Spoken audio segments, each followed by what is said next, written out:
Excellency, the President is very clear. We need to build 25 industrial parks a year for the next 5 years, 5 parks a year. At the beginning of 2021, Cabinet approved a resolution to have at least 25 industrial parks evenly distributed, set up and running in the 5 regions of Uganda over the next 5 years. To fulfill the decision, Uganda Investment Authority embarked on land immobilization with several hectares of land acquired in all regions in Uganda to achieve the objective, with a total of 12 square miles secured across the country.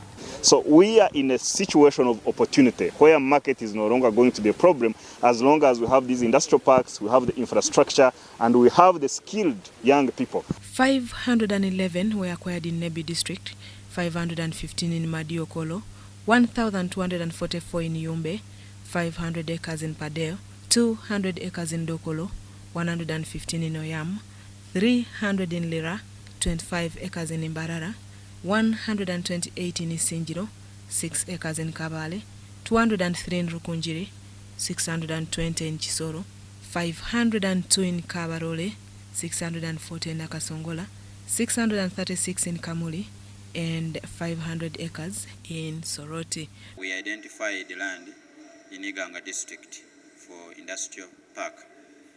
Unfortunately, up to now, government has not committed any finance to develop the area. Memoranda of understanding were signed with the different investors, both domestic and foreign, in collaboration with the different local governments to actualize the agenda. A memorandum of understanding was also signed with the National Enterprise Corporation (NEC) for the construction of all industrial parks at reduced costs and timely completion. Will be an industrial park run by NEC on behalf of Minister of Defense. However, the agenda experienced delays in some regions caused by delays in processing land titles by some local governments and handing over to the authority. When land is given to government, they give the land to government for the factory setup, and time will come when the government will change the uses of the land for something else. In Chisoro, the authority is yet to conclude the feasibility study as a requirement. The titles of the 620 acres of land were already handed over to the authority by Chisoro District Local Government.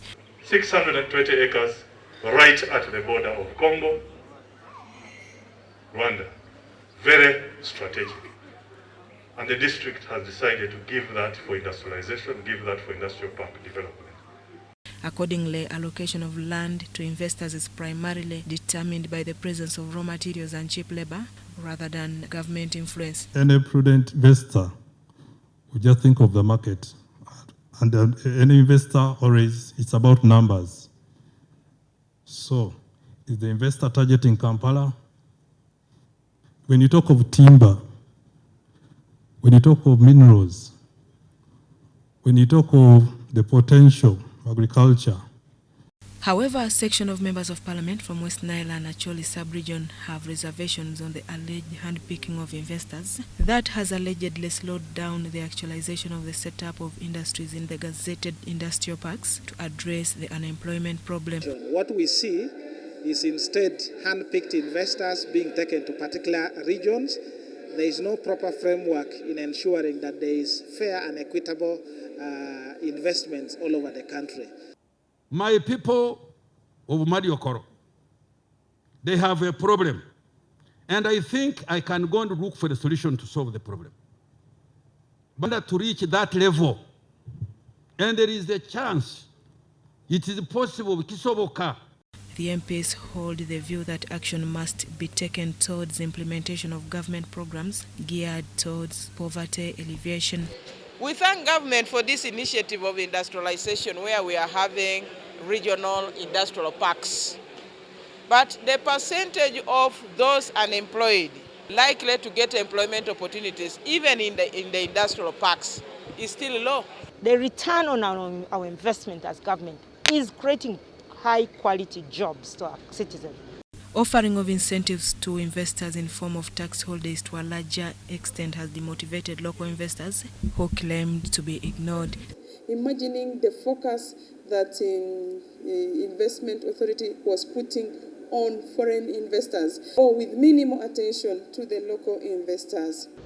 The president guided us that we should invest give a lot of incentives. We give tax breaks, we give non-tax incentives to all these investors. Despite challenges at play, government through Ministry of Works is planning to construct roads running throughout all designated industrial parks across the country next year. Industrialists also want clear roads here, they want utilities here, they want internet cabling, they want a very functional eco-clean park, green park, so to say. So I believe that's an issue that will be sorted. At least 25 industrial parks are expected to be up and running by 2025 according to the Cabinet Agenda on Regional Industrial Park Development. Susan Naonga reporting for ABC TV.